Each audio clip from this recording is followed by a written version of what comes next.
Hello! Welcome to my channel learn English with madam. ఈ వీడియోలో మనం ఈరోజు కొన్ని కొత్త పదాల్ని డిస్కస్ చేయబోతున్నాం. సో, కొత్త వొకాబులరీ డైలీ మనం యూజ్ చేసే వర్డ్స్ అంటే రిపీటెడ్‌గా అదే వర్డ్స్ యూజ్ చేస్తూ ఉంటే మన లాంగ్వేజ్ అనేది ఇంప్రూవ్ అవ్వదన్నమాట. కాబట్టి మనం రోజు రోజుకు కొన్ని కొత్త పదాలను యాడ్ చేసుకుంటూ వెళ్తే మన కమ్యూనికేషన్ స్కిల్స్ అనేవి డెవలప్ అవుతాయి. సో, ఈరోజు ఆ కొత్త పదాలేంటో చూద్దాం. అంతకంటే ముందు మనం డైలీ ఒక కామన్ మిస్టేక్ గురించి డిస్కస్ చేసుకుంటున్నాం కదా! ఇవాల్టి మిస్టేక్ ఏంటంటే I am boring. I am boring అని అనొచ్చా? అంటే నాకు బోర్ కొడుతుంది అని చెప్పడానికి ఐ యామ్ బోర్డ్ లేకపోతే I am getting board. She gets board easily. ఆమెకు ఈజీగా బోర్ కొట్టేస్తుంది. సో, ఇలా చెప్పొచ్చనమాట. అంతేకాని ఐ యామ్ బోరింగ్ అంటే ఏమవుతుందంటే నేను బోర్ కొట్టిస్తున్నాను. అంటే ఇక్కడ అర్థం మారిపోతుంది. ద మూవీ ఈజ్ బోరింగ్ అంటే మూవీ చాలా రోతగా ఉంది అని చెప్పే అర్థంలో మనం ఈజ్ బోరింగ్, ఐయామ్ బోరింగ్ ఇలా యూజ్ చేస్తామనమాట. కాబట్టి నాకు బోర్ కొట్టేసింది, బోర్ కొడుతుంది అని చెప్పాలన్నా ఐయామ్ బోర్డ్. సో, పాస్ట్ టెన్స్‌లో చెప్పాలంటే ఐ వాస్ బోర్డ్. సో, ఇలా చెప్పొచ్చనమాట. I get bored very easily, quickly నాకు చాలా తొందరగా బోర్ కొట్టేసింది అని చెప్పాలంటే ఇలా చెప్పొచ్చు. అంతేగాని ఐయామ్ బోరింగ్ అని చెప్పకూడదు. సో, అదనమాట. ఇప్పుడు టాపిక్‌లోకెళ్దాం. ఫస్ట్ వర్డ్ ఏంటంటే అపీలింగ్. అపీలింగ్ అంటే వెరీ అట్రాక్టివ్ అని అర్థం. He has an appealing personality. So, ఇక్కడ పర్సనాలిటీ అంటే అతని వ్యక్తిత్వం కావచ్చు, అంటే కనిపించే విధానం కావచ్చు, అవుట్‌లుక్ కావచ్చు, ఏదైనా కావచ్చు. He has an appealing personality. Attract చేసే విధంగా ఉంటే మనం అపీలింగ్ అన్న వర్డ్‌ని యూజ్ చేసామన్నమాట. అలాగే her sense of humour is appealing. చాలా అట్రాక్టివ్, ఇంప్రెసివ్‌గా ఉంటుంది ఆమె సెన్స్ ఆఫ్ హ్యూమర్ అని చెప్పడానికి. Her sense of humour is appealing. You have an appealing smile. నీ చిరునవ్వు చాలా అట్రాక్టివ్‌గా ఉంది అని చెప్పడం. ఎప్పుడు అట్రాక్టివ్, బ్యూటిఫుల్ ఇలాంటి వర్డ్స్ కాకుండా ఇలాంటి కొత్త వర్డ్స్ అపీరింగ్ ఇలాంటి వర్డ్స్‌ని మనం యూజ్ చేయడం వల్ల కొంచెం మన లాంగ్వేజ్ అనేది ఇంప్రూవ్ అవుతుంది. సో, అపీలింగ్ అంటే వెరీ అట్రాక్టివ్ అండ్ ఇంప్రెసివ్ అని అర్థం అనమాట.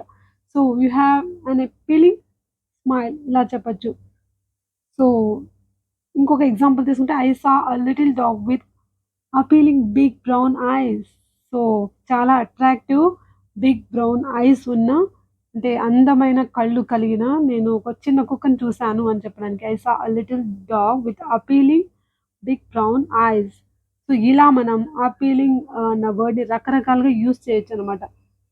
ఇంకా నెక్స్ట్ వర్డ్ ఏంటంటే బాడీ షేమింగ్. సో, ఈ వర్డ్ మనం చాలా సార్లే వినుంటాం కానీ, చాలా మందికి దీని మీనింగ్ ఏంటో తెలియదు. దీన్ని వేరే రకంగా అనుకుంటుంటారు చాలామంది. దాని ఒరిజినల్ మీనింగ్ ఏంటో ఇప్పుడు తెలుసుకోబోతున్నాం. సో, బాడీ షేమింగ్ అంటే ఏంటంటే, ఎవరైనా ఒక వ్యక్తిని మనం అతని ఆకారాన్ని బట్టి, అంటే శరీర ఆకారాన్ని బట్టి గాని, రంగుని బట్టి గాని, అతన్ని మనము అవహేళన చేస్తే అటువంటి సందర్భాల్లో మనం బాడీ షేమింగ్ అన్న వర్డ్‌ని అంటే అతన్ని మనం బాడీ షేమ్ చేస్తున్నామని అర్థం. అంటే శారీరకంగా అతనికున్న లక్షణాలను బట్టి లావుగా ఉన్నాడు, పొట్టిగా ఉన్నాడు, గుమ్మడికాయ ఇలా మనం పేర్లు పెట్టామనుకోండి. అటువంటప్పుడు మనం బాడీ షేమ్ చేస్తున్నామని అర్థం. సో, ఆ వర్డ్‌ని ఎగ్జాంపుల్స్ ద్వారా ఇంకా క్లియర్‌గా అర్థం చేసుకునే ప్రయత్నం చేద్దాం. So, thought actress was body shamed for her chubby looks after having a baby. So, ఆమె చబ్బీ లుక్స్ అంటే పాప పుట్టిన తర్వాత ఆమె చబ్బీగా తయారైంది. అంటే లావుగా తయారైంది, బొద్దుగా తయారైంది అని బాడీ షేమ్‌కి గురయ్యింది. అంటే ఆమెను అవహేళన చేస్తున్నారు. ఇలా అయిపోయిందేంటి అని చెప్పే సందర్భంలో మనం ఇలా చెప్తున్నామనమాట. That actress was body shamed అంటున్నాం. అంటే వాస్ బాడీ షేమ్డ్ అంటే అవహేళన చేయబడింది శారీరకంగా అని. So, she was body shamed for her chubby looks after having a baby. So, ఇలా మనం బాడీ షేమ్ అన్న వర్డ్‌ని యూజ్ చేయొచ్చనమాట. నెక్స్ట్ వర్డ్ ఏంటంటే లాట్. లాట్ అంటే టు ప్రైజ్ అని. ప్రైజ్ అంటే ఏంటి? పొగడడం, కొనియాడడం అంటుంటాం. అలా చెప్పే సందర్భంలో లాట్ అన్న వర్డ్‌ని యూజ్ చేయొచ్చు. ఎగ్జాంపుల్ తీసుకుంటే హి was lauded for his courage. అతని ధైర్యానికి పొగడబడ్డాడు. హి వాజ్ లాడెడ్ అంటున్నాం. అలాగే పొగిడారు అని చెప్పాలంటే she లాడెడ్ him for his courage అని చెప్పొచ్చు. అలాగే she was lauded for her kindness. ఆమె ఆమె యొక్క దయా గుణాన్ని పొగడబడింది. అంటే ఆమెకున్న దయా గుణం చేత దాన్ని అందరూ పొగిడారు. అంటే పొగడబడింది అందరి చేత అని చెప్పడానికి she was lauded for her kindness. I really laud your efforts to help others. నేను నిన్ను మనస్ఫూర్తిగా కొనియాడుతున్నాను, పొగుడుతున్నాను. ఎందుకంటే నువ్వు ఇతరులకి హెల్ప్ చేయడానికి చాలా ఎఫర్ట్ పెడతావు, కష్టపడతావు. అంటే ఇతరులకు ఇంపార్టెన్స్ ఇస్తావు కాబట్టి ఐ రియల్లీ లాడ్. మనం ఎప్పుడు ప్రైజ్ అంటాం, అప్రిషియేట్ అంటాం. వాటికి బదులుగా మనం లాడ్ అన్న వర్డ్‌ని కూడా యూజ్ చేయొచ్చనమాట. సో, అప్లాడ్ అన్న వర్డ్‌కి దగ్గర వర్డ్ ఇది కూడా. కాబట్టి మనం లాడ్ అన్న వర్డ్‌ని యూజ్ చేయడం అలవాటు చేసుకుందాం. అలాగే నెక్స్ట్ వచ్చి లషియస్. లషియస్ అంటే ఏదైనా మనకు తినటానికి కానీ, తాగడానికి అంటే ఏదైనా ఒక వస్తువుని చూసినప్పుడు తినేయాలనిపిస్తుందనమాట. అంటే అంత అట్రాక్టివ్‌గా కనిపించడం. జ్యూసీగా కనిపించడం. లేకపోతే ఏదైనా ఒక ఫ్రూట్ చూసినప్పుడు చాలా నోరు ఊరించేలా ఉంది అని చెప్తుంటాం. ఒక ఫ్లవర్‌ని చూసినా అంటే చూడ్డానికి అందంగా కనబడ్డ, అట్రాక్టివ్‌గా ఉన్న మనం లషియస్ అన్న వర్డ్‌ని అంటే స్మెల్ చూడ్డానికి గానీ, లేకపోతే తినడానికి గానీ, తాగడానికి గానీ టెంప్టింగ్‌గా ఉంటే మనం లషియస్ అన్న వర్డ్‌ని యూజ్ చేయొచ్చు. ఇది లూషియస్ కాదు లషియస్. అంటే దీనికి కొన్ని ఎగ్జాంపుల్స్‌ని చూద్దాం. Luscious and fragrant red velvet cake.